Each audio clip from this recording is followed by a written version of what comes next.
পেঁয়াজ উৎপাদনের দিক থেকে বাংলাদেশে অনেক বড় একটা অংশ আমরা উৎপাদন করে থাকি। রাজবাড়ী, ফরিদপুর, কুষ্টিয়া এই অঞ্চলগুলোতে প্রচুর পরিমাণে পেঁয়াজের চাষ হয়। মাঠের পর মাঠ এখন শুধু পেঁয়াজ আর পেঁয়াজ। তো এখন পেঁয়াজ লাগানোর ভরপুর মৌসুম চলছে।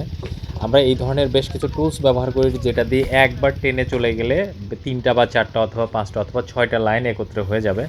এবং তারপরে এই লাইনগুলোর মধ্যে সিরিয়ালভাবে দেখেন, এই যে সুন্দর করে লাইন টানা হয়ে যাবে। এরপরে সিরিয়াল পেছনের দিক থেকে আমি দেখাচ্ছি আপনাদেরকে।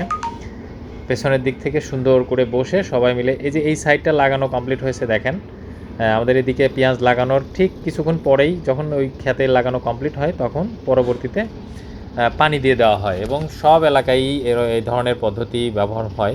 তবে আমাদের এলাকায় সাধারণত যে এইভাবে লাঙল দিয়ে টেনে প্রথম লাইন করতে হয়, তারপরে একটা একটা করে পেঁয়াজের চারা এর ভেতরে লাইনের ভেতর দিয়ে সুন্দর করে রোপণ করে সারিবদ্ধভাবে চলে যায়। দেখেন সিরিয়ালে সবাই বসে কি সুন্দর করে পেঁয়াজ লাগাচ্ছে। তো এটা হলো আমাদের রাজবাড়ী জেলার পাংশা উপজেলাতে গত বেশ কয়েকদিন ধরে পেঁয়াজ লাগানোর কাজ শুরু হয়েছে আলহামদুলিল্লাহ।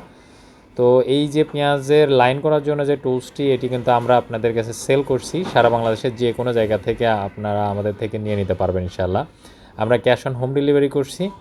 বাংলাদেশের যে কোনো প্রান্তে আপনি এটা নিয়ে নিতে পারবেন কুরিয়ারের মাধ্যমে। আপনাদের কোনো অ্যাডভান্স টাকা দিতে হবে না, প্রোডাক্টটা আপনার হাতে গিয়ে পৌঁছাবে, তারপরে আপনাদের প্রোডাক্টের টাকা পেইড করবেন। তো ভালো থাকবেন সবাই, আমাদের জন্য দোয়া করবেন। আসসালামু আলাইকুম।